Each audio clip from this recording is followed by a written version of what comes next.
আরে বৌদি, আরে আমি তো তোমার বাড়ির দিকেই যাচ্ছিলাম। আরে এই তো দেখো না, কি এগুলো?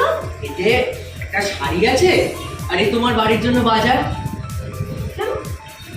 আসলে ওই কালকে তুমি রাত্রে আমাকে যেভাবে বললে না যে তোমার নাকি সংসারে খুব অভাব চলছে আর রতনদা নাকি তোমাকে 1 বছরে একটাও শাড়ি দেয়নি, আমার যেন খুব খারাপ লেগেছিল।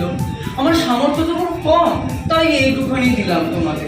কিন্তু সবই জানো তোমার দাদা কিরকম, কিন্তু কি বলবো বলো, আমার কিছু বলার নেই। কিন্তু ওটা কিন্তু ফিরিয়ে দেবে না বলে দিচ্ছি।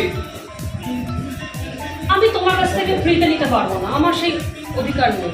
তাহলে বাকিতে নাও, সে তুমি যখন পাবে আমাকে তুমি দিয়ে দিও, কিন্তু নাও প্লিজ দয়া করে, আমি কিন্তু খুব কষ্ট পাবো। দেখো মানে আর নাও না, সে পরে দেবে কোন তুমি আমাকে, তুমি রাখো তোমার কাছে। আমার শোনো,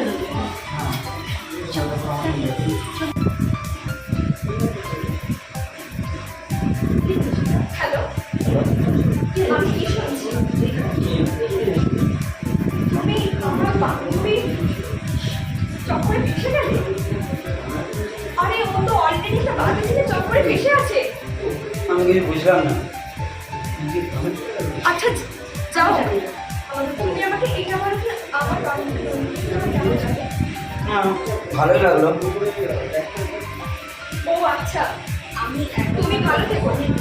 আর শোনো, আমার বান্ধবীর অন্যান্য কখনো ধোকা দিও না। না না, কখনোই কখনো। আচ্ছা ঠিক আছে, আমি রাখছি। ঠিক আছে।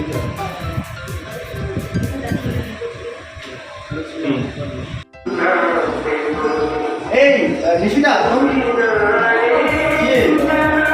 তুই তো গ্রাম থেকে চলে দীপঙ্করের কি মানে দীপঙ্কর কি এসছে?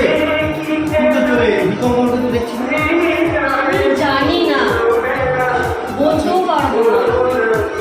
আচ্ছা এর আগে কি কখনো এরকম হয়েছে মানে দীপঙ্কর চলে গেছে, আসে তুই চলে এসেছিস?